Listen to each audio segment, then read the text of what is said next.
welcome to Paperback Flicks. All right, welcome back, everybody. I am Ray Davidson here with, Ruth Craddock. and tonight we are talking The Secret Garden. So we just interviewed the Dumps last time, and ironically, a lot of their stuff had to do with like growing things and using magic with flowers and plants and stuff.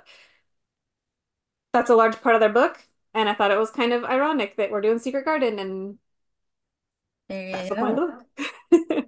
So, um, I'm gonna start with the book because I ended up finding six versions, watching four. So, Okay. but with the book, this was one that I read as a kid. Had you read this before? I have not actually. It was always on my list, but I never got around to it. Okay. So then what was your impression? Like, what was your takeaway? I thought it was a sweet book. It was fun. It was interesting. I liked some of the quirky things they did in it. Like I liked that there's a very strong sense of a narrator there, but not so much so that it takes you out of the story. But like you can still kind of bounce around and see other things happening. But for the most part, you're with Mary most of the time. Um, I did find it interesting the whole thing with that everybody in the beginning, her family, her mom and dad and everybody died of cholera. And Hmm. then the whole being left alone in the house, waiting for someone to show up, and everyone just forgot about her. I thought that was like, wow. Uh, I felt that way before. Not really that bad, but I was like, whoa, it's hard not to feel bad for this girl, even if she is a snot, because it's like, yikes. Yeah. Yeah, I kind of feel like I feel like the author either did not like their parents growing up or had like something to say about the concept of the way that the upper classes, especially in England, in Great Britain at the time, kind Hmm. of threw away their kids. Like Yeah. reading the book, like the movies, sometimes I feel like, oh, well, to give you that like visual experience, they make the Ms. Medlock just awful, or they make the dad completely Hmm. neglectful or whatever. And I'm like, well, sure, because it's a movie, and so they dramatize everything. But even in the book, I felt like there was a huge sense of like the upper crust folks that just kind of throw away their kids. They have a kid for the sake of having a kid, but that, it was just the Yeah. thing to do, not because they actually wanted to parent them or anything. Yeah, I felt like it was a commentary on that class, maybe? There's no good parents in this book. Well, it's besides Martha's parent, Yeah, the Martha's poor mom, the poor and lady. she's got like seven kids. Yeah. So, like to me, that said, haha, see, it's better to have a house full of children than just one child, because kids need other children to grow up with and play with, and they need siblings. And both Mary and Colin have no siblings and have just been left to kind of roam by themselves and raise themselves, and it hasn't worked out very well, Yeah. you know? Yeah. The we don't know how Colin's mom is, but we know that Mary's mom, like it said, like all it says about her is she was beautiful and she didn't really have any interest in Mary. She just wanted to have her dinner parties and her, you Yeah. know. And even as people are dying left and right and they're being told there's illness everywhere, get out, and she's like, "But I have a dinner party." Like, you know. Yeah. So You should have got out while you could. right. And Yeah. so like that's kind of the concept that like there was no one to love Mary and she had servants, but servants are servants. And Not the same thing. right. And especially like the servants in India, yeah, there's like the huge like a huge divide, a huge caste Hmm. divide. And like cultural differences and Yeah, yeah. to where like Mary was never going to be the beloved, the way sometimes like nannies in America and in the UK, nannies learn to love those kids. Like they, even Hmm. if they're strict and even if they're, straight as a line, they love those kids Yeah. most of the time. And not maybe like what's the other one? The Little Princess. She's Uh-huh. also in India, and Hmm. she talks about it as if like she was so loved and she was so cared for, and her dad was the one loving her and caring for her, and so it like made the servants kind of Yeah, like it's sort of the master of the house, right, the master of the house sort of like creates the atmosphere. And right, you get the same thing from the Craven household because the dad is so mournful and just so like sorry for himself and so withdrawn, it makes the whole house that way. And everybody's on edge. So it's like the servants will pretty much follow and the same thing with kids and with like spouses and everything. Like whoever is the strongest personality kind of dictates yeah, the house is going to be, the atmosphere of the home. yeah.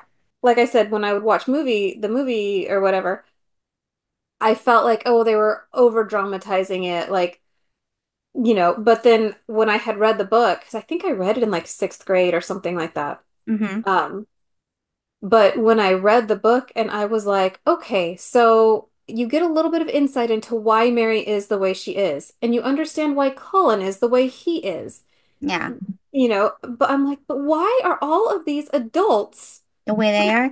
Well, like Archibald Craven, I get why he's the way he is because first off, he's a hunchback. So yeah, he's a wealthy gentleman, and everything, but like because he has kind of a deformed back, he has a Yeah. certain like chip on his shoulder. Um, like he already sort of insecure, and then he happened to meet this beautiful woman who liked him for him, Yeah. and actually fell in love with him. And then he was like, I never thought I'd be this happy. I always thought I'd never find a woman that really loved me because I'm deformed. And so then he was really happy, and then it all just gets ripped away. And then he goes back to feeling like, oh, what was I thinking? Like, why did I Yeah. think I could be happy? And then he Yeah. assumes his It son does. is going to be deformed and is going to die. And so rather than to build any kind of relationship with him, because he's petrified he's going to die too, he doesn't want to get attached. So Right. it won't hurt when he does die. It does mention in the book that Mary, like when Mary meets the Archibald for the first time, Hmm. that she says like it almost looked like he didn't re necessarily have a hunch if he would have like Like, I forget what it is, but like like had a really bad posture or couldn't yeah, stand quite well, straight.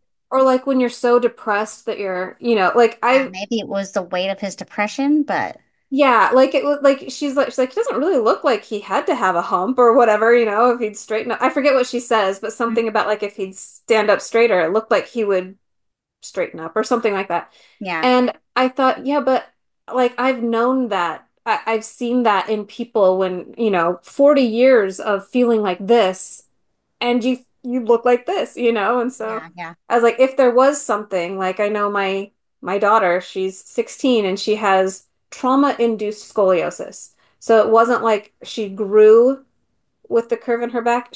When she was like 2, she fell down a flight of stairs oh, and it terrified us, but we didn't see anything physically, like there was no like cracks in her skull or anything. We yeah. didn't know it, but from her jaw all the way down her spine into her hip bone, the whole Oh my thing had gosh. kind of rotated. And so Ugh. she does when she stands like that. Like I don't know how well you can see me with the Yeah, couch yeah, behind me, yeah. but she Slightly she cocked. stands like this and she has to like physically like hunch up the other shoulder almost to force this one to relax to be even. Mm-hmm. And so I was like, oh, maybe it's something like that, Yeah. Okay. you know. But either way, he was convinced that that was it. That one woman was the person that could love him. And he threw his entire life away and his son. Yeah. Well, he figured he couldn't be loved by anybody else, and like I don't know, like he just couldn't get over her, and he couldn't appreciate anything else that didn't have anything to do with her, and everything that did have something to do with her just made him miserable. Like 10 years, 10 years is a long time to hold on to that kind of pain and to Yeah, hold on to that kind of like grief and misery. And to the extent that you're like not even like that's the thing that I get for the most part, Archibald's whole predicament. Problem is it's 10 years. 10 yeah, years. 10 years. 10. 10 years. And like you would think after the first couple years and the son didn't die, you start to think, well, maybe he's gonna be okay. Like maybe 5 years. You know, 10 years is a long time to just assume that the worst is coming with no real reason to think so, Yeah. other than your own depression and your own sadness. Yeah, granted, like he was weak and like, so from one version of the story, I don't know if it was like, I can't remember if it was in the book this way too, but apparently she died from falling out of the swing or off the Yeah. branch. That was definitely in the movie. Oh, it might have been in the book too, I because think that was in the book. yeah, Like, when she fell, she hurt herself. She went into early labor and she ended yeah, up yeah. dying. So he was like prematurely born. Right. So like naturally, especially in those times, that there'd be a lot of fear and a lot of concern about a child being born early, and that the chances of them surviving would be slim. Yeah. Like then the fact that he stayed sickly and weak, is that purely because everyone around him told him he was sick, and because his father kept his distance, or like was that really more to do with the atmosphere that he was growing up in, or Right. because he actually was kind of weak and it just took him a while to get better? Maybe. So there is the concept of like failure to thrive, and I'm not like, oh, I'm a pediatrician or anything like that. But so I had two preemie babies and I had two regular babies. Uh-huh. And my two preemies, like it was different. You did have to treat them differently. It was laying them out in the sunlight from the window because they get jaundiced easily, and it was, you know, being really their little bodies were not ready to start digesting and metabolizing food from the esophagus, and so like Yeah, so yeah. you just had to treat them differently than you did a normal baby who you have to treat tenderly anyway. Like you already are on pins and needles with a baby. And Hmm. now here we are with extra needs for this child. But Yeah, then by the time they're 6 months, 8 months, maybe a couple of years old, usually either like clearly and obviously this is a problem they're going to have for the rest of their life, or yeah, they've grown out of it. By by the time my kids were a couple of years old, you never would have known that they were preemies to begin with. You know what I mean? yeah. Which we're lucky. That isn't always the case. Sometimes they always have a malady, Hmm. and that's fine. Like that, but to the concept of like this kid's probably not going to make it and treating them, if someone tells you you're stupid all of your life, you believe you're stupid no matter how smart you could be. Yes. And we talked about that with uglies. If someone tells you you're ugly your whole life, people that love you and yet you just need to understand that you're ugly, you Hmm. just understand that you're ugly. And Yeah, and there is a physiological effect. If someone treats you like you're sickly and they don't let you see sunlight and they don't, you know, yeah. then you just assume that you're sickly. It's kind of the same thing with the stuff. If I do this for Hmm. long enough, this is the way that my body goes, like Yeah, exactly. so. But yeah, I I like, think that the one thing that seems a little weird to me is that most babies, if they're healthy enough to move, they will do it instinctively of their own. So unless somebody like, unless he really was weak and it took him longer to get to the point where he would be willing to start crawling and walking and stuff, and they just told him no, or they just told him no to begin with, it doesn't fully make sense to me that he wouldn't have tried to walk before now. yeah. So there is, I didn't do the research on this. I just happened to have seen a thing like a couple of years ago on it where I think it was in the USSR or somewhere in that region of the world where they had orphanages where they were just strapped for they didn't have enough people, they didn't have enough resources, they didn't have enough of anything. And so they would put children in cribs and they would just some of them would stay in their cribs their whole life. They would that when others came in, and they came into like I don't know. I don't know if it was when the USSR fell. I don't know exactly when it was, but when they came in and they saw what was going on, there were kids that had never left the bed. And even though like as toddlers they might, get up and get down, they were forced in and eventually those muscles atrophied before they even fully developed, and some of these were like teenage kids that had never learned to get out of bed or to they had to wear diapers because they hadn't ever developed Learned. any Yeah. sense of, and so I know that it can happen.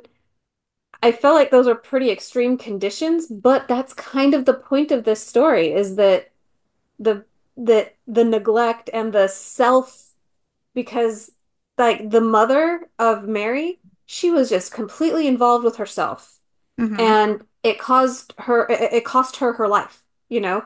Yeah. The Colin's dad completely obsessed with himself, obsessed with his wife, but his self. How did that Well, make for me, him yeah. feel? When I had kids, I lived for my kids. Like, I am my own person and I'm a good wife and a good, and I get out and I do stuff with my church and whatever. I live a full life, but everything is, I'm a mom first. You know what Yeah. I mean? Hmm. And I genuinely struggle to see because my husband is that way in his own way. He's a dad, Hmm. and everything that he does as a dad. That's like his main identifier, right? Yeah. However, that doesn't mean that like he he can't go take the business trip that takes him away from the house for 4 days. Like if that's what he needs to do, then that's what he does. Yeah.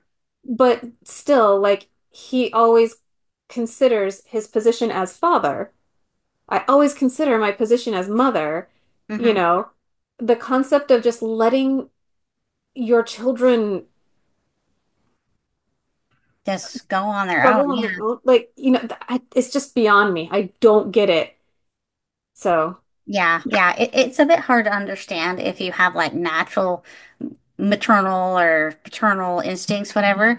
But I think perhaps maybe it is partially a comment on the classes at that period of time and the sense of separation. Like they just weren't emotionally involved with the children. They had, in Mary's case and Ira and all these other servants that dressed them and fed them and entertained them and kept them out of the way.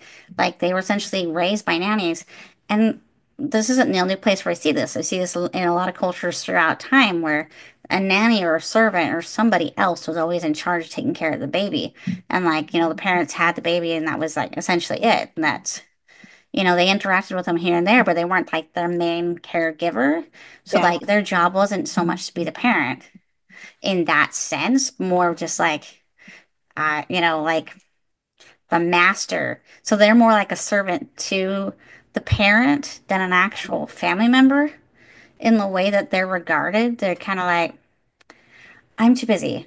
So I think maybe perhaps that is what they're trying to talk about. It's like how attached parents in that time period and that class were, hmm and just how important it is to have those kind of connections with people, especially when you're dealing with things, to yeah, be able to lean on someone for something. yeah. So I like how the book was perfect at not being preachy, but just giving you the message that like love was the answer. It was the healer, it was the grower, it was the fulfiller. Like, and it didn't have to be romantic love, and it didn't have to be, you know, dad got a grip and whatever. Like that doesn't yeah, happen until like the very end when he's like, "Oh my gosh, what have I been missing?" Mary first learned like she first had to learn that she was a good person. Like, you she know, could be, and that yeah, she just assumed everybody didn't like her and that she couldn't be likable and that she didn't want to be likable. And right. I could relate to that. I could relate to that, Mary. There's just like, I just don't go with people and they don't go along with me and I just hate them and forget them. I get that because that was kind of how I grew up as a kid. I really struggled getting along with other people. And I came from a very negative sort of home life. It was very critical and very overly judgy. And so it always felt like I was being nitpicked all the time by people. And then I just didn't quite fit in with other kids. I didn't know how to talk to other people in the way that they thought was normal. I thought I was totally normal, but apparently I was weird and crazy or something. So like I was just like, forget it. I'm not even gonna bother trying to get along with my siblings or trying to make friends. I'm just gonna do my thing. I don't care about those people. And that's one way to protect yourself. It's in some ways it's easier than having to learn how to get along with people and develop those relationships. And especially if nobody else is trying to develop those relationships with you, that's an easy crutch to fall on. Yeah.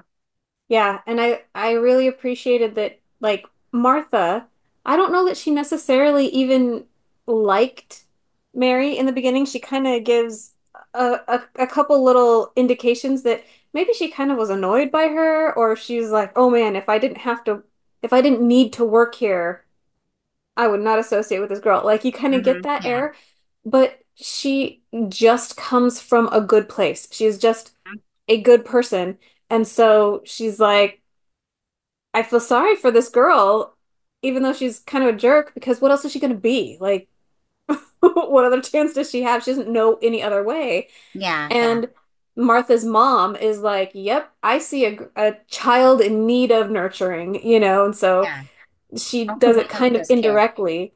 But yeah, I loved that genuine care was really all it took because you get the sense that the doctor, who's like the dad's cousin, Or like it's brother in some versions. I don't or know. yeah, maybe it's brother, but yeah, he uh he does care, but he does the classic. So I've had doctors that do this where they get so like, if you have this ailment, take this medication, and if you to the point that they're like they want to prescribe like six different medications, and I'm like, And they have in their mind it's only one thing will fix this, and yeah, nothing else will do. yeah, and I'm like, oh, could I, I don't need to give my child drops or whatever and add stuff into formula or whatever. Can I just put her in a basket in an open window or like the blinds open in the window because won't sunlight help with that? Oh, you could try that. But if it's insufficient, we're gonna have to go to this medication. And it worked fine. You're like, okay. Like, sure, I could take all these medications, or maybe I just eat better. But, and I kind of see that in the doctor, in the book especially, Mm-hmm. where he's like, dude, I'm trying, but everyone tells me that you are ill, you are sick, and so I have found a weakness in you. You are weak. You're weak because we're strapping you in practically. However, and so when Mary is like, you're gonna see sunlight, you're gonna go, outside, the doctor's like, let's try it. Like, legitimately, every other child has been exposed to sunlight, and it I think seems killed to, them. yeah. Yeah. So yeah, he's like, yeah, let's try it. But why he didn't think of it in the first place, I think seems to just be the concept of like, I am a medical professional. Let's look for medicine. Yeah. I think also it has to do with the fact that Colin has such a sour disposition. He'd already gotten in his head that there was no curing him, and it was just a matter of time before he died. Yeah, And so, like, there was no point, and then everything disagreed with him, and like, he didn't like how people looked at him and be like worried that they were judging him and looking for his hump or thinking he was a yeah, cripple. And so, that whole like, that anxiety about what could happen was making him terrified to go out. And then, like, for the doctor, and this is something they kind of touched on in the book, there was like some hint, or at least in Colin's mind, that he didn't really want him. The doctor didn't want him to get better because then he inherits what's the point? And right. that it's his manner. So like if Colin lives, then he doesn't inherit until Colin's like something happens to Colin. So Yeah, it's like it's not exactly in his best interest to save him. But like at the same time, when like the doctor comes in and he starts seeing the change in him, he seems generally like, huh, maybe he could get better.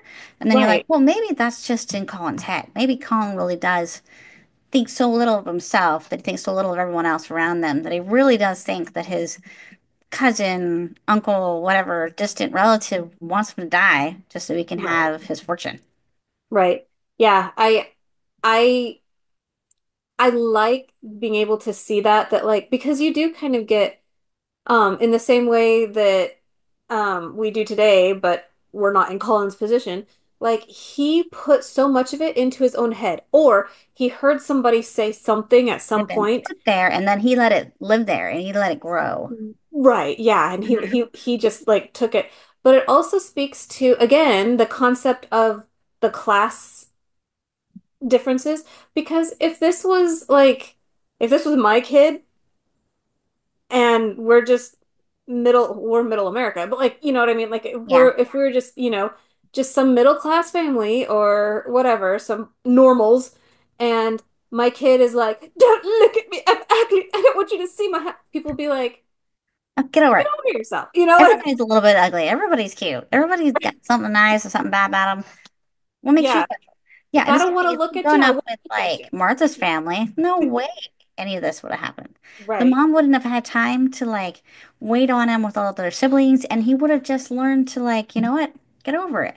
To get You over know, you're himself. Yeah. fine. But this is, the Lord of the Manor's son, and Hmm. it's do whatever He wants, yeah, he wants. Yeah. And yeah, and so, like, and these are servants. And that's kind of hmm another thing that I think maybe it's an American thing or a modern concept that like we don't really get it.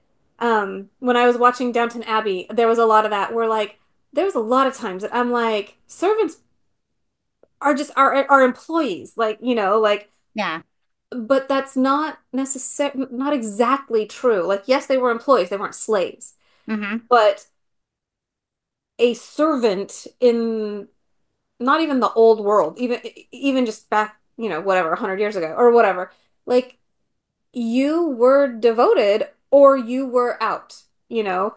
They were trusting you with their food, with their children, with their entire household, with their reputation, hmm and so you were kind of an adjunct member of the household, yeah, even though you weren't like necessarily a member of the family, you know? hmm And so the concept that Miss Medlock or Martha or someone would just, or the nurse or whatever, that they would just be like, oh, this kid, so dumb, like didn't exist. Like that's not a thing that they would do. As no, an employee, I might, as an American employee, I might be like, I'm not going to work under these conditions. I don't think we're doing what's best for this kid. hmm That wasn't even a concept, though, for these servants. That's no, they not need a the thing that job. they would do. Finding another job is a lot of work, especially if they have to travel farther away. It's not like jobs are everywhere.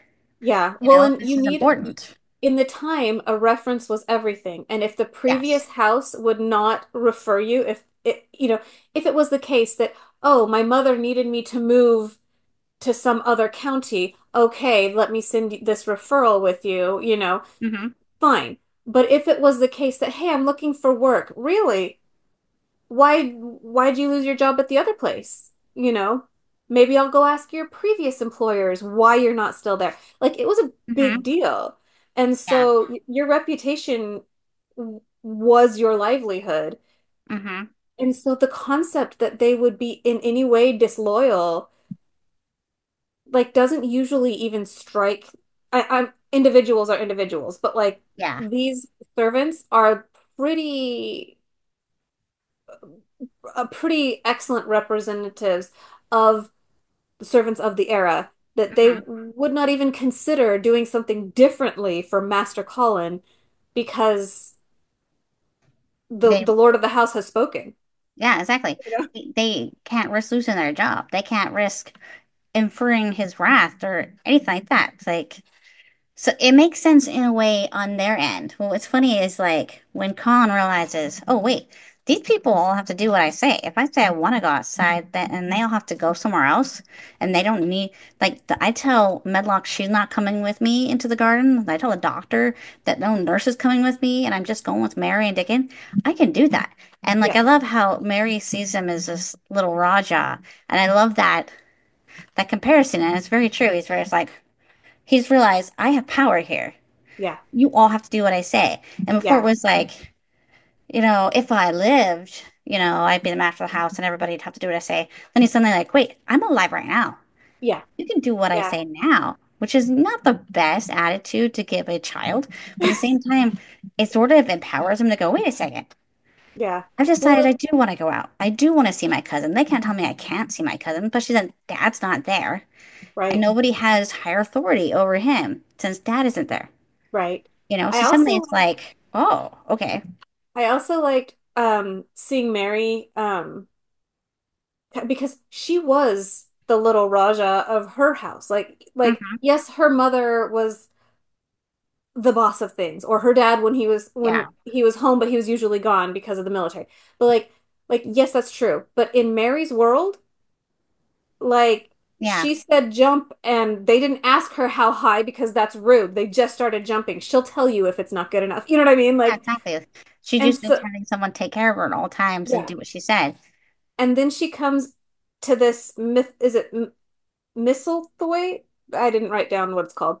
But anyway, but she comes Whistle, down to say, whistle. Okay. I heard it said differently and from like the audiobooks to the movies. oh And I was like, you know what? It's that place. It's that manor. yeah. It is. But yeah, she comes to this, place and she's in like a weird situation because she's technically like she's a member of the family. She's the niece, right? Yeah, And as far as she's aware, there's uncle, master of the house. He's gone a lot, and there's me. So she's kind of the mistress of the house, but she's also a guest, and she's yeah, also like treated almost like a less than. Like yeah, even the servants are kind of like, ugh, this nuisance. And she's like, I don't understand my position because I've always been the boss of things as long as I don't get in mom and dad's way. And yeah. No, it's like suddenly, she's not the boss of anything. She's yeah, sort of said expected to do all the stuff she never had to do for herself. She didn't have to cook right. herself. She didn't have to entertain herself. None of this was something she had to worry about before. Yeah, And if she she couldn't even go told outside because it was too hot. Most of the time she couldn't handle it. And so like everything's different now. It's like, yeah, she's not a servant, so she has more say than the servants do, but at the same time, she's sort of an afterthought because they do have Colin to worry about. right, And like, because her uncle just hasn't given her any authority, just said, okay, just, keep her, out of your hair, whatever. Don't let her bother Colin. And that's it. Like that's all he says. So she's kind of just left to herself. yeah. And it's like, And oh, okay. and by the time she meets Colin, she has kind of developed a sense of self. Like she has, and like I said, she has decided that she wants to be a good person, even though she doesn't necessarily know what that is yet. She's like That 10 is, years yeah. old, 10, 11. And so she's like, I don't understand what that is, but I know who I was and I didn't like that. And I I like see this better. who Yeah. I can be, and I like this. And then she sees Colin and she's like, oh, I know this game. I was this game. Hmm. And she's like, no, no, no, no, no. I promise you that you will like yourself better when you give that up. You know what I mean? Like, Yeah, and exactly. I she, love the scene where like he's crying in the middle of the night, like mhm. after they've met and everyone knows they've met, whatever. And like he won't stop crying and she like gets up in the middle of the night. No one can stop him. And she goes in there, she's like, shut up. And Yeah, she's like, and like the nurse is trying not to laugh at these two kids essentially just giving each other crap back and forth. And yeah, like, they're essentially, they need a taste of their own medicine from each other. They need somebody just as stubborn as themselves. And the yeah, thing is, Calm will listen to her because she's not a servant. She's not an underling. She's essentially an equal, not just because mhm. she's, a cousin, but because she's also his age. Right. And And so, she's and he's and she's used to already that same so situation. mystified by her because she's new and interesting and she comes from another place. She's been out in Mhm. the world. He hasn't done anything. So like, even though he doesn't really want her to realize this, he admires her and respects her. So when she's Right. like, stop, he's like, oh, Whoa. Yeah. Well, and it's kind of like the concept that kids want boundaries. They want a clear understanding of what those boundaries are.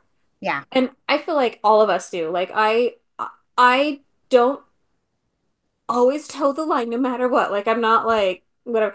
But also, I want to know what the line is, and if I'm gonna cross it, I'm gonna have a good reason. Like, yeah, you know what I mean?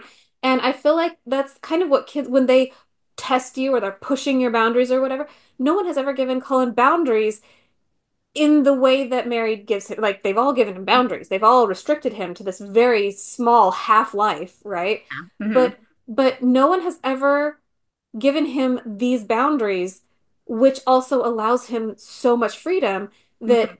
he doesn't understand it. Like he doesn't quantify it like that, you know. However, when she challenges him, he's like, "Oh my gosh." She's like, "Fine, roll over. Let me feel this stupid hump," you know? And she Oh, like feels all over his back and she's like, "There's nothing there. You there's just nothing need there. to It's like, eat more," what? you know?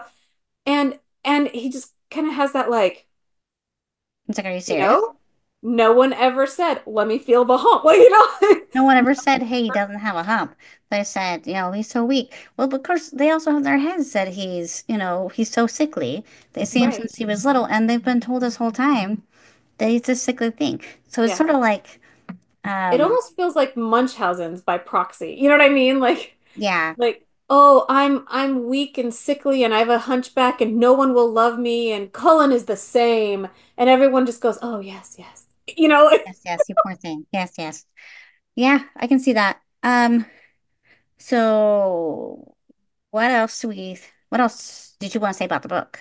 oh, so I just like that it was simple and it wasn't trying to necessarily teach you a lesson, even Okay. though it had lessons for you to learn. Yeah, But it wasn't like, you know, and they all lived happily ever after because we don't know how they lived after. We yeah, just know that this is how their life got better here. That yeah. they experienced this and it gave them a wholeness that they didn't have before. Mm-hmm. And I like that. I like that the book wasn't trying to like push anything on you or prove anything to you, but through its simple message, like your life is better. You can kind of reflect and be like, "Oh, do I do that? Do I assume these things of people? Do I miss it? What if Mary had not cared so much about this garden to actually get into the garden? What if she didn't notice the little green buds? Or even if she did notice them, she's like, "Oh, that's unfortunate," and kept going. Like, Yeah. you know, What if so she had many, decided, oh yeah, they keep saying it's just the wind, so I'm not gonna try to find this crying person who's right, obviously in the house somewhere. right, yeah. I like that it's like, here's what I have to give you. You take from it what you will. Yeah. You know. Hmm. So I really like that. And it was sweet and simple and I can understand it as a fifth or sixth grader and I can get more out of it as an adult. You know, it wasn't like, oh, I this meant so much to me when I was 12 years old, but in Now my it seems 40s, silly and trite. there's No, I nothing think for it. this is Yeah. a good story that anyone can enjoy, and even if it being that it is a kid's book, it still felt like it's very relatable on many levels. You can see Yeah. yourself in the different, but I guess especially as an adult, you can see who you were as a kid, and you can see being like the different characters and like being like the dad or being like this person. And like you can see yourself in all these different ways and like how you could have been or who you were. So I Yeah. think that's interesting. It was fun reading this right now because it literally is turning into spring. And Yeah. I was like, this is fun because it makes me really want to go out and garden. Hmm. Like really bad. I'm like, oh no, I feel like I gotta go do all this stuff now. I feel like I'm wasting time. I gotta get out there and to like tackle this. I gotta make this happen. And Yeah. like so that was fun. It was fun being like it got me all excited about spring. And I was like, well, you should read this right before spring starts. Like everybody should read this book right before. Then suddenly you'd be so excited about gardening and taking care of your lawn and about spring. You'd be like, yes. Yeah. So we have an arch. It's actually, I don't know if you know the difference, but it's a what do they call it? Squash arch. So you're meant to grow squash on it. So it's kind of like a tunnel. Like it's like an archway, but it's like 4 feet long, 4.5 feet long. Okay. Um, and of course we don't grow squash on it. We grow trumpet flowers and jasmine and you Oh, know, nice. Mm-hmm. and because we're in Arizona, it is blooming right now. Nice. And so it made me think of like that's actually why I chose this one because I Aw. was like when I was getting ready and I was like, "Oh, what should we do next?" And I saw that little archway outside and how it was blooming and it was so pretty and I was like, "Oh, it makes me think of the secret garden. Like what's on the other side of the archway?" And I was like, "Oh, actually." Yeah, there you go. Answer. So, yeah, I I don't even think I think about this story very often, except that then something will grab me like that, and that just puts me right Mhm. back there. So I really Okay. liked it. Did you watch any of the other versions? We Okay. So I saw that there was a Colin Firth one where he plays the Yes. dad. So I Hmm. was like, oh, well, it's Colin Firth, so I'll have to watch it. And then Yep. I was planning, I watched the Maggie Smith one we talked about that, Hmm. we grew up with. And then I grew up listening to the Secret Garden musical. Oh, So I watched at least half of the musical version. My sisters listen to it all the time, so I grew up with that. So I think Secret Garden, I think of the music. oh, I So didn't know there was a musical, so that might have been one of the ones that I found but didn't watch. yeah, so it's actually really awesome as a musical. I had never seen the play, just heard the music, so it was fun watching. I at least got to watch the first act. I'll watch the second act tomorrow. But like it was fun. It was sort of like nostalgic of what I grew up listening to, and then kind of fun to see it in like how they transported it into a musical. It was very Hmm. clever. So those are I the three. love musicals. So I have not seen that one. I didn't know it was out there, but I'm finding it now. You're like, I will make the time. I've okay, got four so daughters that all love musicals. But okay, okay, so I did also watch the Colin Firth version. okay. Um, got a little trippy. Is that the one? Oh yeah. So it has Ms. Weasley as Miss Medlock, the Yes, the yes, actress that yes, plays. that's right. I thought that was funny. I was like, oh, we got Miss Weasley and we have McGonagall. That's funny. Yeah. But no, I there were things about it that I didn't like. I didn't like that the magic was just straight up magic. I liked the magic was kind of in you. You know what I mean? Like Yeah. Mary made the magic. And so one comment that my husband made when I said that, he's like, "Well, maybe it's kind of like Bridge to Terabithia where like it was in her imagination, Oh, maybe." And I was like, "Sure. Okay. Okay, I can get there. In her imagination, these magical things were going on, maybe." yeah. But I didn't, there was just something about it that I was like, "No, I like that this could have been a real girl in a real garden Hmm. and it was the care that she had for herself, for people, and for the garden that made the magic. I liked that. Yeah. Also, that garden was alive.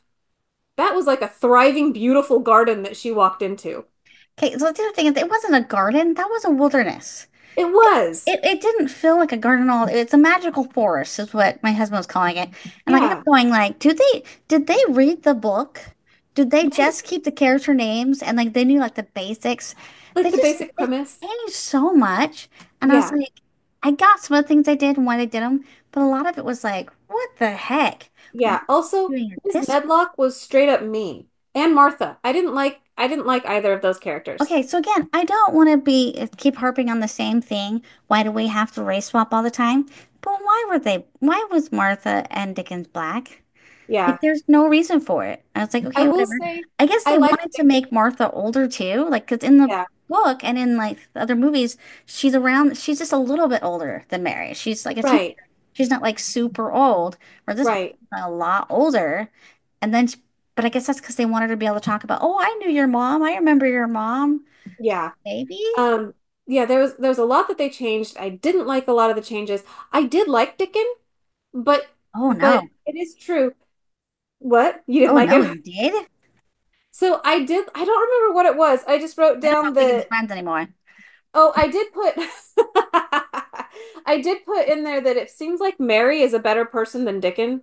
Like she's better at doing things and she's also like genuinely a better person than This, Dickon this in this wasn't version. Dickon. This isn't like Dickon. It was a completely different character. He was Yeah. kind of like a rough and tumble jerk. And I was Yeah. like, I didn't feel like they read the book. Like, did they know So Dickens at all? And then I'm there's this random dog. Why do we need a yeah. dog? We didn't need the Instead of the dog at all. Robin. Yeah. The Robin showed her where to go. The Yeah. dog was okay. Maybe it's partially because I'm not a dog person. And I'm like, I don't want to. I think the Robin's adorable. And it's adorable in the book. And it's totally possible to do all the things.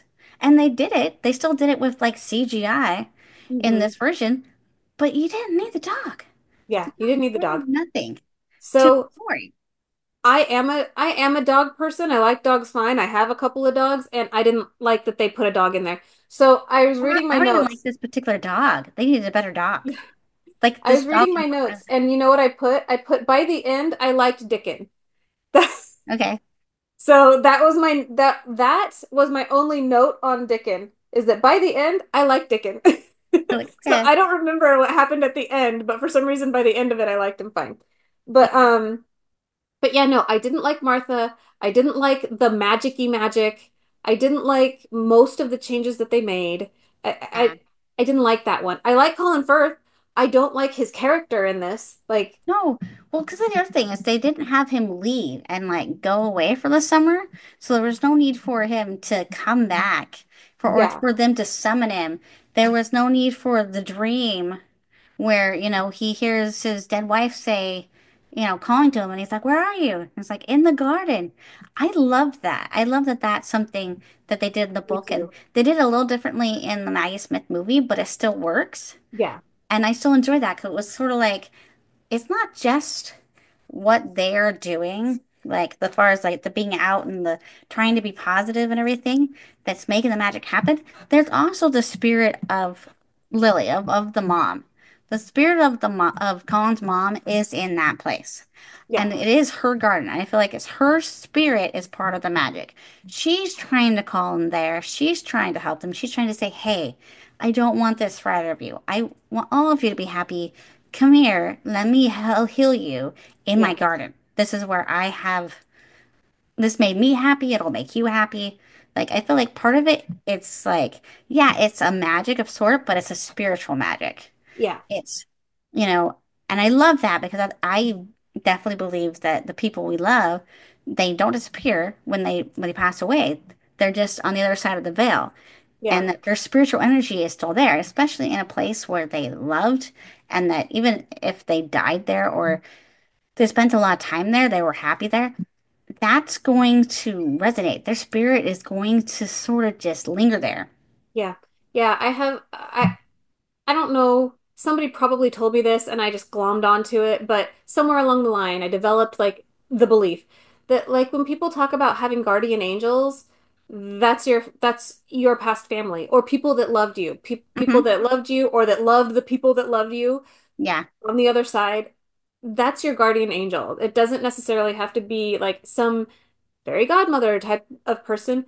It's your mom, it's your aunt, it's your great grandmother's best friend who has always loved her family because she loved her. You know what I mean? Like yeah, I those are agree. your guardian angels. Hmm.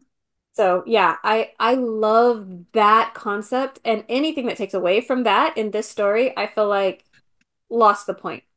Yeah. There were some things they did in the comic book when it was kind of fun. It was kind of fun seeing little glimpses or her imagining glimpses of the mom and her sister. I don't dare think. Okay, so in the book, it's her mom and Colin's mom are not sisters. They're not twins. They're not sisters. In the book, I think Craven's supposed to be her dad's. No, No, no. I thought Craven is mother's brother.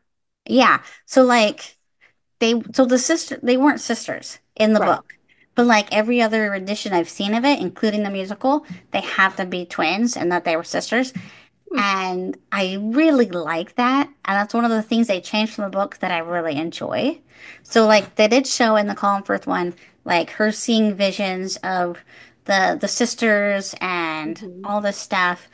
One of the things they did in that one that I kind of liked is that they they found like a bunch of letters, or Mary found a Mhm. bunch of letters inside the random rocking horse thing that, were between the mom and her mom and his mom.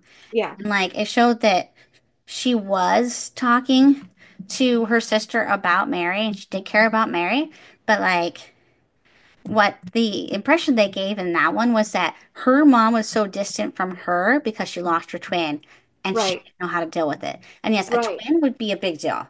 Like losing a sibling in general would be hard, but like they say that twins have some kind of mythical, magical connection, and it's Right. like losing an arm. So like that I liked was that it then gave the mom a reason to be so distant because if you're so depressed you can function. And Hmm. I've had a mom who's been in the places where she was so emotionally just not there, she couldn't, Hmm. or she didn't know how to be a mother at those times. And I've been really depressed before where I was like, ugh, I gotta go parent. It's not that I don't want to. It's just I feel like I don't have it in me. But I'm like, Yeah. my mom didn't for me when she was in those places, and I didn't have somebody else who could. So I was pretty much just left on my own. I was like, I'm not doing that to my kids. Even if I'm really miserable and upset, I'm gonna suck it up. And Hmm. later I will cry about it. But right Yep. now my kids need me. So Yeah. like, but And that's, apparently she just, because she had everyone else to take care of her, she wallowed herself in her own sadness. yeah. And at least in that version, Mary's dad was kind of involved, but And he mostly was he a was, good guy. yeah, he was still kind of involved, but he's trying to sort of deal with the fact that his wife is like cripplingly depressed, and he's trying to keep her happy. And maybe that's what all the parties were about Yeah. keeping her doing something that took her mind off of her Yeah. sister. And maybe Mary supposedly looking like her sister was just too depressing for her. Right. Yeah. So Mary's mother's story, even though it is different, in this movie, I loved it. Like you said, it gave me some empathy for Hmm. her. Yeah, It made me not, because I don't like Mary's mom. In the book, in most of the movies, yeah. I find her to be a selfish jerk who should Hmm. not have become a mother. Yeah. That's what I feel like it is. And But there are in some people this, that really, they just aren't, they don't have that naturally in them, yeah, but you learn it or you just don't have a family. yeah. And You know? in this one, this was a loving, tender woman who had, like you said, like a tragedy beyond something that I can comprehend. I have not lost a sibling. I don't have a twin to lose. I haven't Mhm. even lost yet a close friend. Like none of what my you or people I knew from high school, like yes, people that I have known or cared about have passed on, of course, but no one that's like a soul sister, like a really close to me Yeah, person. And so I don't know what that would be like. And as a young mother who is taken to freaking India, yeah. you Hmm. know, So she's already been taken away from her sister, and then while she was gone, her sister died. And now right. she's also a parent to a young child. And there's also, I wonder if postpartum depression has something to do with it Yeah, too, because that's another thing, at the time this book was written, it wasn't something they understood. But right. like, Well, they had Mary was like a year or two older than Colin in this one because hmm, she has the flashbacks where they're all under the tree. Mary, you were here. We were in this garden. yeah, And they show like tiny baby Colin, I thought, and Mary toddling around. yeah. So like in this version, so that was a little confusing in this because they sort of made it seem like she was dying of a disease instead of she Yeah, fell from the tree and he was born prematurely. In this version, she died after he was maybe like 3 or 4. Like she yeah, was around for a few years and yeah, then she died from some illness and she chose to die in the garden. right. And it's like, okay. Um, and so they had met before and they had traveled back. Again, that's not as likely because India and like in those times, people didn't travel back and forth Yeah, across oceans and seas, across countries, like because it really took a long time to do. right. So it's I not mean, like now where you just hop on a plane and 10 hours later you're on the other side of the right. world. I was gonna say they would do like the Mediterranean tours or whatever. But that's for like months. But right, like that would Yeah. be like over the course of a couple of seasons usually, or whatever. Yeah, yeah. And but yeah, no, the like I said, I appreciated Mary's mother's character in this one. And Yeah. also, it was visually stunning. The garden, like it was beautiful. Wasn't It much of just a garden though. Like, wasn't what it was supposed to be. You know what I mean? yeah, it was confusing because it felt like what did they actually do? It Right. didn't feel as much like they were saving something as and then they Well, was it Ben Weatherstaff even in that version, the head I think gardener? so. Like they took out kind of all of the heart of it. And they tried to Yeah. put in a different heart, but Yeah. it just didn't carry. And I kind of feel like everything they did with Colin felt very weak, like the connection didn't feel strong. Also, I hate that they forced him out. They they took him against Yeah. his will into the garden, out of the house. I was like, Yeah. what? Yeah. Oh, no, no, no, no. Like it that defeats the purpose of the whole thing. Like he needed to take control of his life. He needed to decide, hey, why can't I go outside? I like, and it was because not just because he wanted to go outside, but because he wanted to see his mother's garden. He Right. wanted to see the secret garden. That's what got him to want to go outside. Right. And He because needed, Mary could go, and Mary was telling him about it, and like Dickon was out there for all the animals, he's like, I want to go, and this can right. be our secret. This would be something special just for us. And that's what got him out. Making him go, Yeah. It no. kind of, so do you know what that made me think of? This is silly, but at church I work with the kids. I'm in the primary presidency, okay? So I work with the like 18 months to 11-ish, 11 and a half years old kids. I like it that we have a pretty small primary. Most times when I've done anything regarding primary before, we've had, 60, 70, 112 A kids. lot of kids, yeah. And in this case, I think if every kid showed up, we've got like maybe 50 kids. So it's a smaller group than I'm used to dealing with, which is kind of Mhm. nice. But we have this one kid and he's adorable. And sometimes he watches this and sometimes his mom does too. And so he knows he knows that I'm talking about him if he sees this. But we do a program where all the kids get up and they all sing like church songs and he was just every song he was singing, he was like, yeah, I'm singing it, like just being crazy. And the people around him, the kids around him, and even some of the teachers, like they were like, stop it, like don't do that. And at one point he was like, why is everyone telling me to be quiet? This is my testimony. And that was Mhm. beautiful. That was his testimony. And so he was just belting it out, right? Yeah, But his mom, like I'm friends with his mom, and so I was kind of talking to her. I'm like, I thought that was so sweet that he said that. However, it kind of like drowned out everybody else's testimony.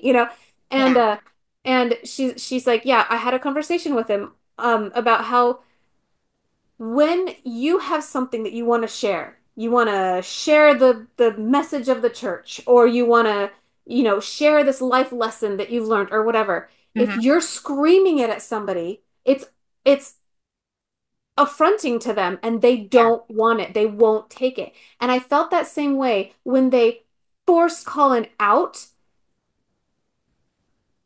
It doesn't do the same for him, and they put him in the water or whatever. But like it doesn't do the same for him yeah, than it does when he chooses it. When you choose, you use your agency to decide, yes, I want to do X, or yes, I want to improve upon it. That's what makes the real change. Forcing it on you is a cheaper version of the healing in this case that he could have yeah. had. It's not real knowledge. It's like a pseudo knowledge when it's being forced on them. So it's not real healing or a real feeling. It's not real growth if he's Right. being forced to do it, you know? And I get that, like, there's some hesitation at first for him to go out, but like, ultimately, it's his choice, it's his decision. Right. And that's important. I think that's a huge part of the story.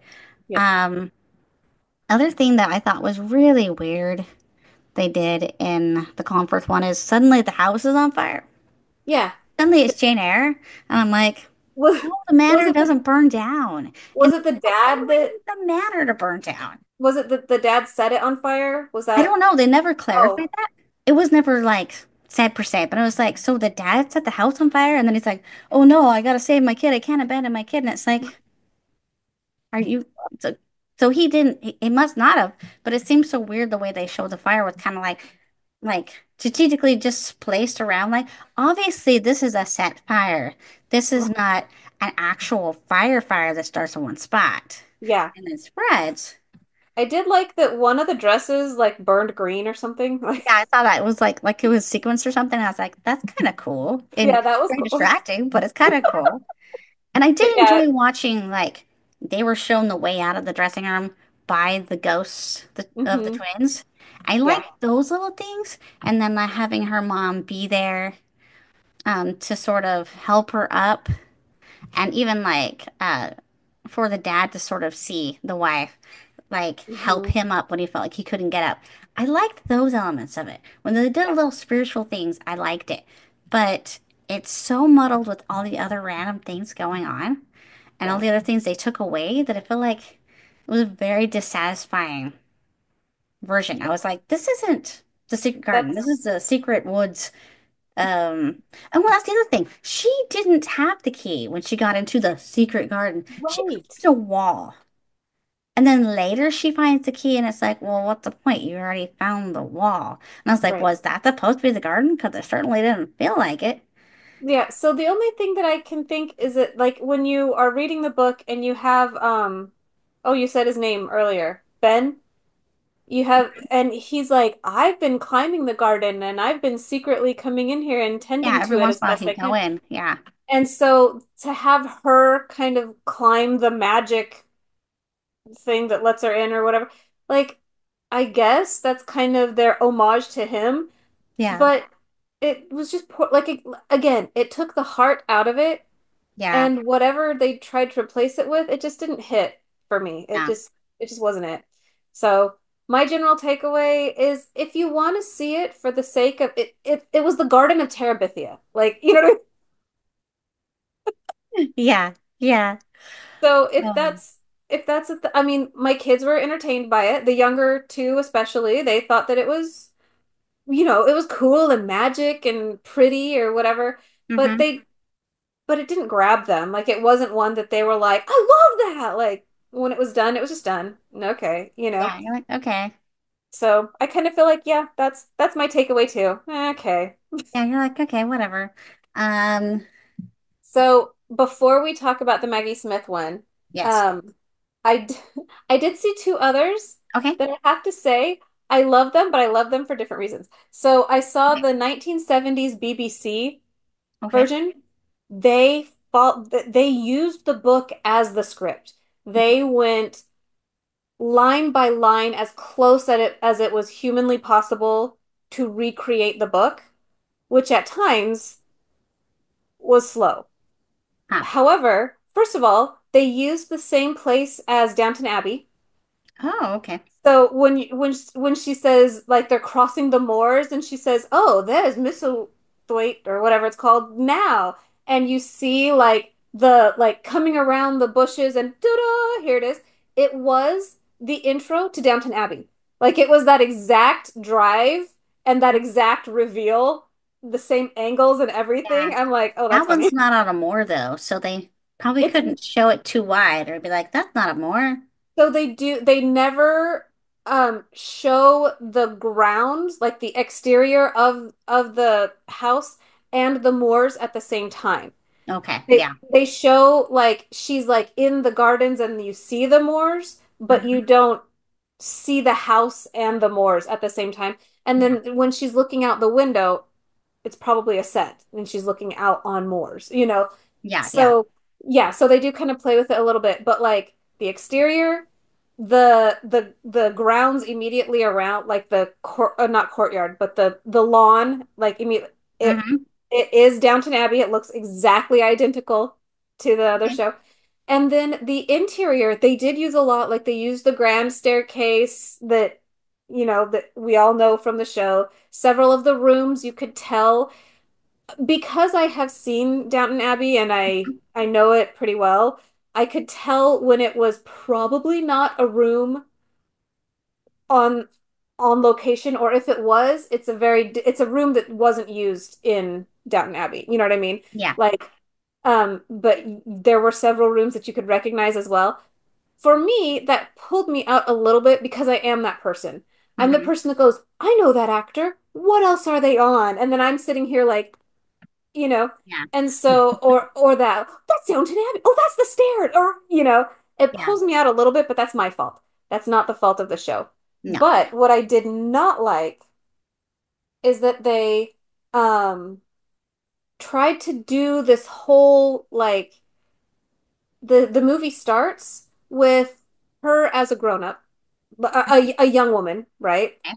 And she's coming back and she comes back to Misselthwaite and she like sees their garden and she hears the memories of no, Colin, da, da, da, da, or whatever, this is our Okay. secret garden. She hears these memories of her as a child.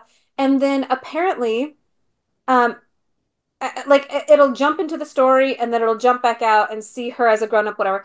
And they show you the aftermath, which I don't like. They have Colin, uh, well, first of all, they have Dickon die in the war. Oh, So okay. Colin and Dickon both go off, I think, to World War One, I think is the time setting for this. Okay. And um, Dickon dies in the war. Colin and Mary are now engaged and they want to get married in the garden or something like Oh, that. okay. And I didn't like it. Like part of the magic of the story is that you don't know what happens when they grow up because you know what? That's not what it's telling you. What it's telling you is love now. Like, Mm-hmm. it was their growth from little spoiled and yet neglected children into learning how to be their own people and how to live kindly and how much that improved their lives and the lives of everyone around them. Like Yeah. that was it. Like that's what and the fact that like their nurturing of the garden was kind of a simile of their nurturing of each other and whatever else. But Mm-hmm. also look at the improvements that they made. Learning to care reflects well on everything, not just everyone around you. Mm-hmm. And and so the concept that like, oh, but what happens next? Well, Dickon dies in the war. Like Yeah, none of like that was that's not necessary. making that's weird for the same movie to be both incredibly accurate to the book and then Right. write its own like sequel slash Right. Like whatever. once they everything that was not older them, everything that was their story was, like I say, it was exactly identical to the book. You could be Mm-hmm. reading along. Yeah. But yeah, no, I didn't like that. However, I'm fine with it. Like, you know what I mean? Like Okay. it almost felt like fan fiction.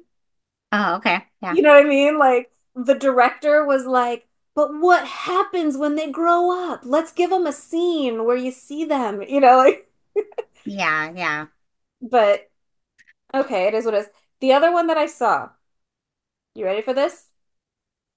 Steampunk Secret Garden.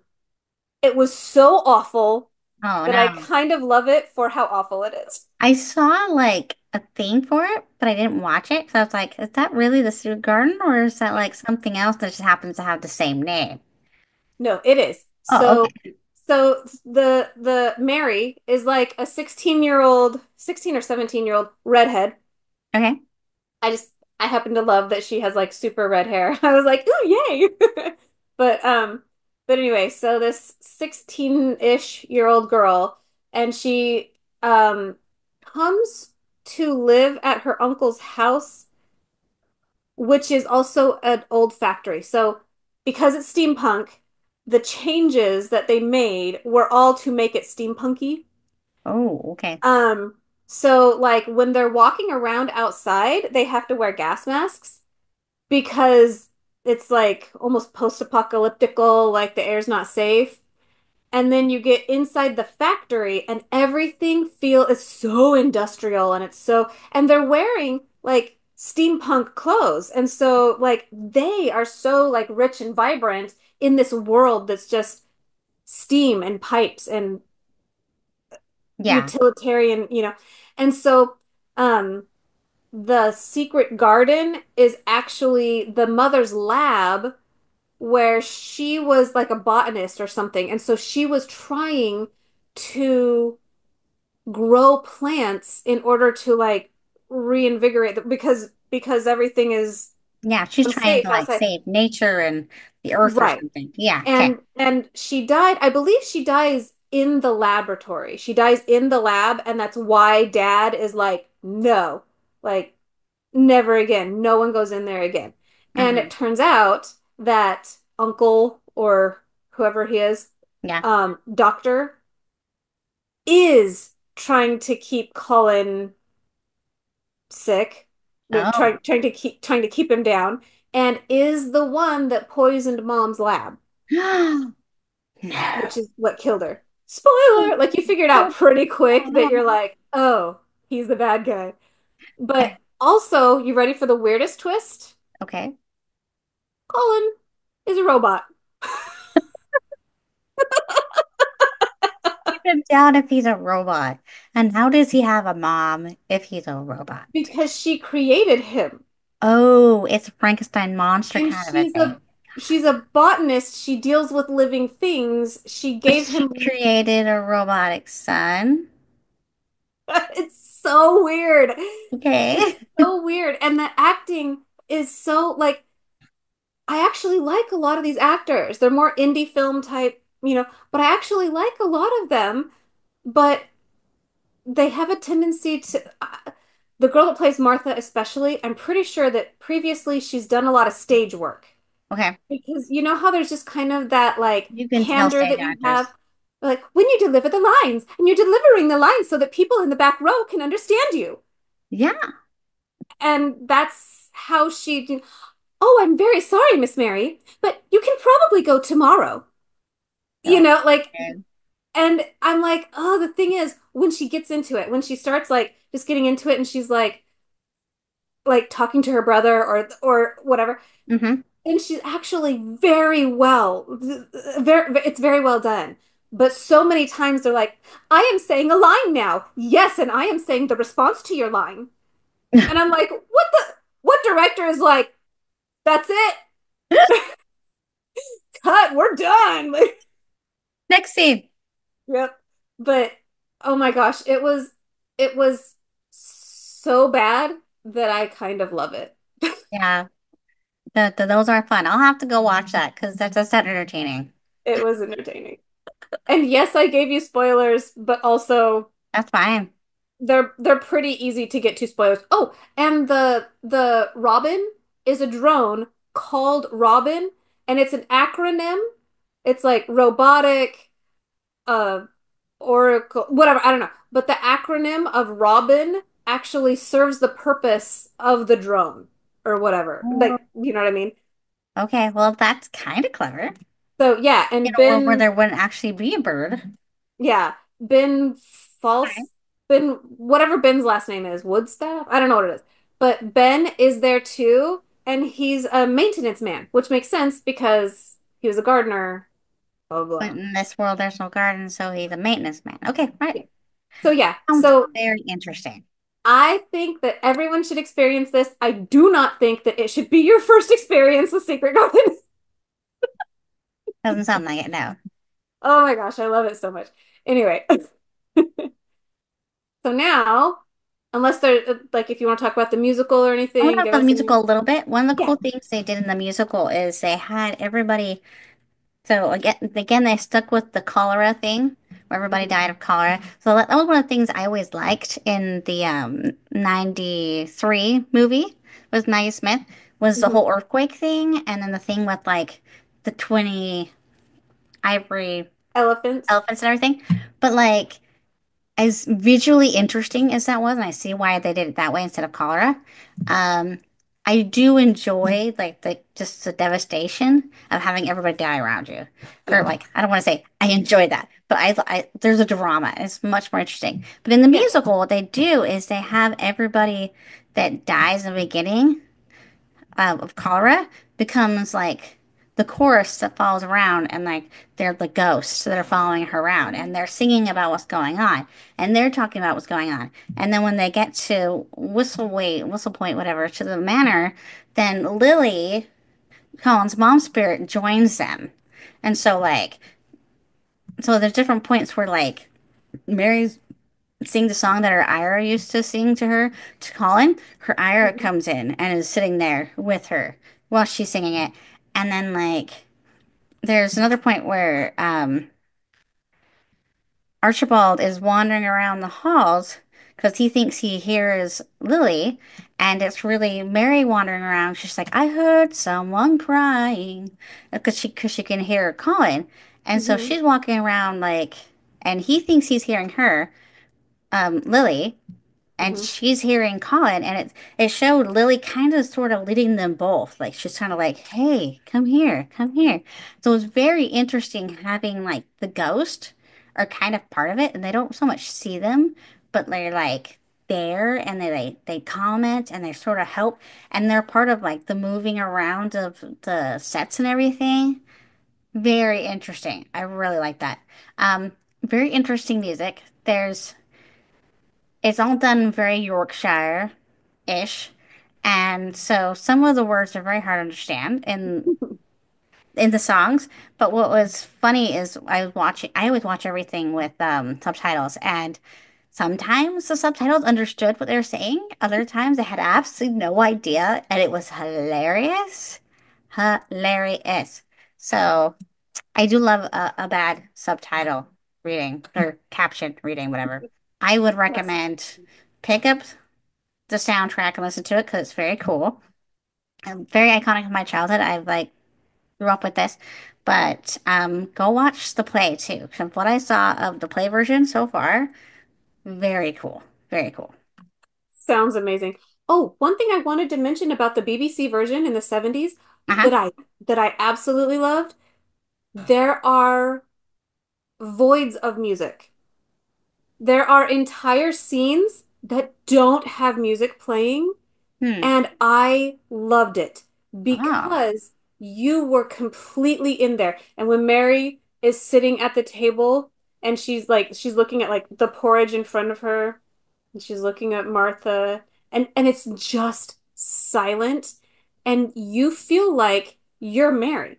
You Mm-hmm. feel like I am in this drab place with nasty food and everything is silence, and there's almost like a confining feeling to the Mm-hmm. silence.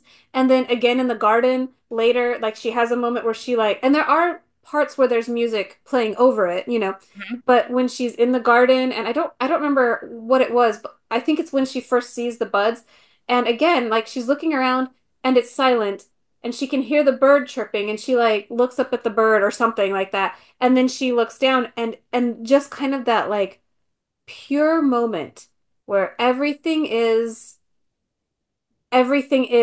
like what you would be experiencing, because in real life most of us don't have soundtracks playing as we skip through a garden. I always have a soundtrack playing. Yes, it doesn't In always, my head, not yeah. always the right soundtrack for my movie, but Yeah, in my head I might have music playing, but it's usually something stupid. But but you know what I mean? Like she like just like she sees that, and you have this almost intimate moment with this little girl discovering this secret treasure of little green buds. And when she kneels down and she looks at them and she doesn't know what to do, but she kind of pushes some of the weeds to get them out of the way.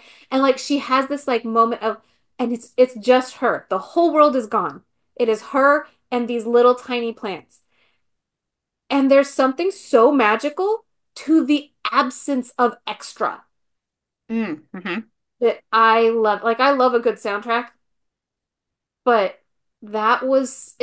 it doesn't work for every movie, but for this, it was awesome. It was, and it's such a different experience at this point that Hmm. I really like that. Interesting. Cool. That being said, I love musicals, and from your description, I'm already in love with this. So I will be watching it. Wait, we didn't actually talk about the Maggie Smith version. We didn't? Okay, you're right. Sorry. Go ahead. Was there anything specific that you wanted to say about it?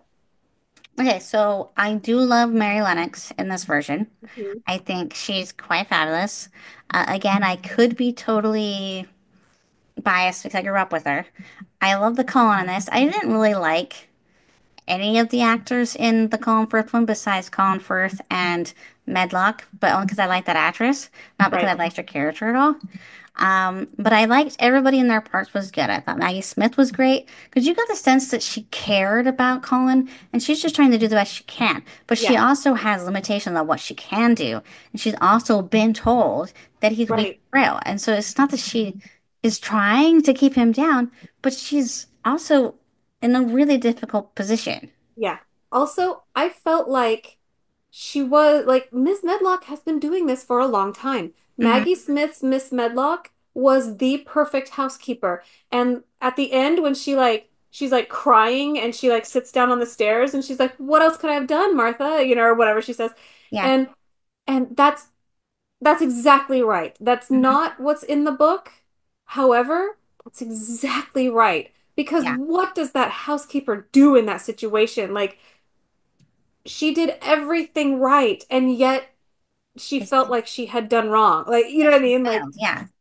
yeah, I love that. I also she was maybe more stern than I wanted her to be. However, it just feels right when Maggie Smith is stern.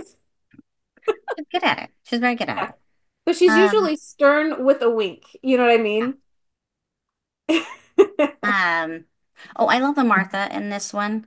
Mhm. Um, that's exactly how I saw Martha when I was reading the book. Yes, I saw this movie first before I read the book, but it felt like that translated really well. Like Mhm. she was just a little bit older, she wasn't a lot older, so she's still kind of a kid herself. And so then she's, she's trying her best to understand this girl, and they do become friends. She does Yeah. start to care about her. And Yeah. like, Mary gets to care about her too. And I enjoyed that. Well, and she's simple. Like when she goes to like tickle because she has a bunch of little siblings, like, All little girls like to be tickled. Yeah. yeah. And just the way that she taught, and I liked that she had a genuine yet discernible Yorkshire accent. Mm-hmm. In the book, like they used a lot of thou and thy, and they Hmm. didn't really use that so much in the movie. However, they did use like because in America we have a tendency to muddle our English accents. We Yeah. can't tell the difference between, London Cockney and Liverpool or whatever. Like Yeah. Yeah. even if we can hear that they sound different, we don't know them well enough to. Mm-hmm. But there is, and again, maybe it's because of Downton Abbey, but there is a definable Yorkshire common way of speaking Mm-hmm. that has become discernible enough to enough of us in Yeah. America that Hmm. I heard Martha talking and I was like, yeah, of course she's of course she's from Yorkshire. Like, Yeah. Yeah. You buy it, and it makes sense. Yeah. So I like her. I like Deacon in this. Like he's very gentle. I like yeah, he's not the best actor in the world, but like Yeah. this part doesn't require you to be like an Oscar winning performance. But Yeah. like he has the gentleness that the book has. When you get a sense that this is the kind of person that animals would flock to and would feel comfortable with. Like he doesn't have a dominating presence. He automatically wants to help Mary and wants to be a part of what she's doing. Um, I do like better how it is in the book where like Martha tells Mary to write a letter to Dickens and Dickens will go get Hmm. the bulbs and things for her. And so she sort of brings him into it when she sees how he is with the animals and then says, "Oh, I'll show you the garden." Hmm. I like the way they did it in the book, but I feel like they did a pretty good job of still conveying that same personality in the movie. Very gentle, very sweet, Hmm. and he just naturally wants to help Colin. Yeah. And again, he makes sense as Martha's brother. Yeah. I would have loved to have seen Martha and Dickens' mom, even though Hmm. she's a small part. I did really, her presence was very felt in the Yeah. book, and it would have been nice to have seen her Yeah, it's funny because I see her as Martha Weasley. And so when I saw the actress who was Martha or who was Ms. Weasley playing the and Medlock. They're like, yeah, I was like, no, that's Martha's mom. But yeah, no, casting, I great like casting. I liked this movie. Like, again, I had seen this movie. I want to say I saw the movie before I read the book. Hmm. I feel like that's accurate. But but yeah, everyone felt the way that I expected them to feel based on the book, Hmm. at least, you know. You know who I really liked in this was the dad. I did not write down the actor that played the dad. Well, go ahead. I have something to say about that after you're done. Go ahead. Oh, okay. So to me, he seemed to convey the concept of like a man that was lovable, that was someone that you fall in love with or whatever, Hmm. and doesn't know how to pull out of what he's in. And the falling asleep and having the dream and just kind of that whole like, oh, like I don't know, like I felt that anxiety and I was like, I don't know, I felt it. I was there. I was with Yeah. him. Yeah. So that actor, so I don't remember when I saw this movie, it came out, I would have been about 9 or 10. So I would have been Mary's age when this movie came out. Mhm. Um, and you're about the same age as me, so you would have been too. But when I saw this movie, I didn't know that actor. So like I just remembered I liking the movie and liking everybody in it. But seeing it again now, I was like, holy crap, that's the actor who plays Jerry in Sliding Doors. You seen the movie Sliding Doors I with haven't seen Gwyneth it. Paltrow? What? What? Oh man, goodness. Okay, so you gotta watch Sliding Doors with Gwyneth Paltrow. Anyway, Jerry plays Gwyneth Paltrow's boyfriend in the beginning of the movie. So, and so I love him in that movie. I love him. So when I watched this again, I was like, oh my gosh, it's Jerry. I was like, whoa, that like makes it feel so much cooler. And anyways, but yeah, I agree. Like he totally conveyed the sense of like despair, but he's not a bad guy, but he just Yeah. doesn't know what to do with himself. And I could buy that guy being depressed for 10 years. Yeah. And like again, he wasn't a bad guy. He didn't hate Mary or anything. He just didn't know what to do with her. Right. I really liked how he portrayed the interaction with her, where he's almost like schizophrenic. You know what I mean? Mm-hmm. Like where on the one hand he's like, I don't want to love you. Also, Holy he's crap. a good enough person that like his soul is like screaming out against being unkind to her. Like you Uh-huh. see that. I feel like he conveyed that very well, where Yeah. he was like, I can't I can't punish you for the torment that I'm going through, but Yeah, but also no. you remind me of life. And You you know, remind me of my wife. Like she looks like her apparently. yeah, and even the concept that what she asks for is a bit of ground to make a garden, you know, a bit of Yeah. earth or whatever she says. Does And she he's like, know what that yeah, means? that What are the line, chances? yeah, that line that's in the book that they said in this movie and I think some of the others, Mm-hmm. but where he says, I knew someone else that loved gardens or something like that Yeah. wanted a garden or whatever. The way that he does it in this one, like it's touching because we know who he's talking about. And Yeah. in some of them, it almost feels like a I knew, like I think Colin Firth says it too, and the way that he says it feels a little bit weird. I knew Yeah. someone that wanted to make a garden, you know, like you're like, I'm sorry, or whatever. Like there's just like a weird feeling. I think this But might be my least favorite Colin Firth performance of all times. I would, I would agree with that. Yeah, yeah. I But think I've yeah, ever seen him in something and I didn't like him. That's it, I think.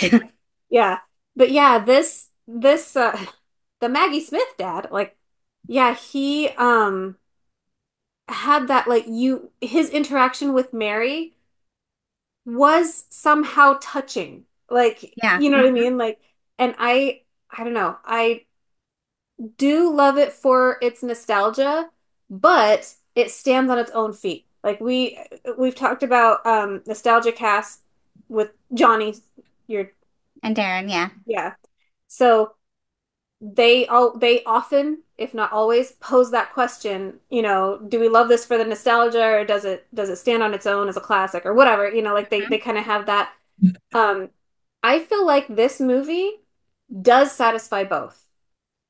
Yeah. It holds the nostalgia to where like you see a scene from this and you go, you see like a still from this movie and you're like, oh, Yeah. Yeah. but at the It same just, time, my kids seeing it for the first time fully enjoyed this. Well, some of them had seen it before, but like, you yeah. know, they felt the feelings and they learned the lessons and they Hmm. heard what it was. They saw the elephant and they were like, oh, like that elephant, and, like Hmm. they got it. Yeah. And it wasn't pedantic because sometimes they're like, oh, see, it's the same. See, oh, Oh, and you're like, yeah, got it. Special elephant. thanks. You know, this didn't do that to you. Like it just had it there and you remembered or you didn't. Like I don't know. I really liked this movie. Yeah. Yeah. It's really well done. And I don't I love the garden in this one too. It definitely felt like it was a garden, and it did feel like it was dead at first. And that Hmm. they actually brought it back to life. It shows them actually bring it back to life. Yep. And I appreciate that. And they still have the moment with Ben Weatherstaff where he peeks over the wall, and they have the moment where Colin stands up, and that's pretty awesome. Yeah. Those were great moments. So, and then they have Ben come in and be a part of their whole ritual to sort of Right. summon the dad, which wasn't in the book exactly. Like this kind of did like positive thinking kind of rituals in the Yeah. book, and they called it magic. But like in this one, they're purposely trying to call the dad, which I thought was Yeah. kind of cute. But at the same time, you didn't need it because in the book, it was just the spirit of Yeah. his wife to saying, "Hey, you need to get home." But I did see a couple of interviews, and I think one of them was Mary. They wanted to keep pulling India back, and they didn't want to let the concept of the mother ever like leave your mind. As soon as you were at Whistle, so whatever it is, as soon as you were at the At the manor, manor. Whistle Missile thing, as soon as you were there, you felt a heaviness, but you didn't know why. And once you learned that it was the mother, she never left your mind. Everything had an air of, you know, either the mother haunting you or the mother being the guardian angel or the mother guiding you or whatever without Yeah. ever saying so. Again, without ever being like, see, it's the mother. Like it's always just that feeling, that Yeah. little tapestry of something beautiful. And you're like, Hmm. in this drab house? Yes, because the mother lived here. Because Lily was here. And they wanted to keep the concept of magic in the garden in some form or fashion Yeah. without ever having to be magic. Like they wanted it to just feel magic. The magic is from within.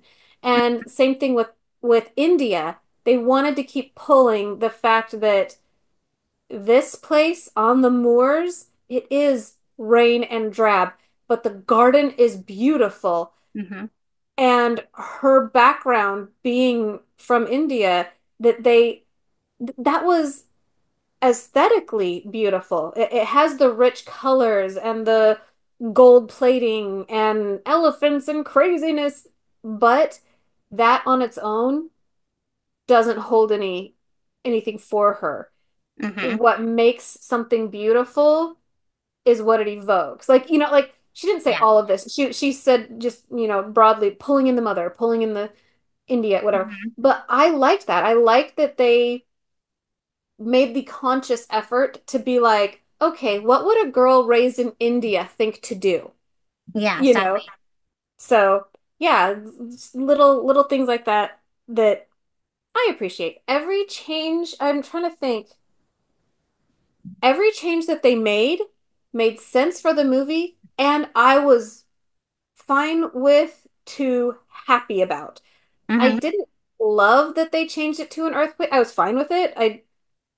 You know, I also would have been fine if they all died of sickness, but Yeah. the earthquake was the most dramatic change. That was the thing Yeah. that I was And like, that's very iconic scene and yeah, like very traumatic. Like imagine being in that moment. So yeah, I do like that visually, what that yeah. adds to the story. So, overall takeaway, the Maggie Smith version is excellent. It's touching.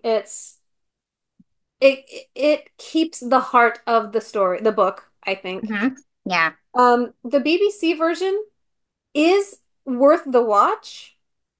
I just personally don't like the older parts, hmm but it's fine. It doesn't ruin the story that it is.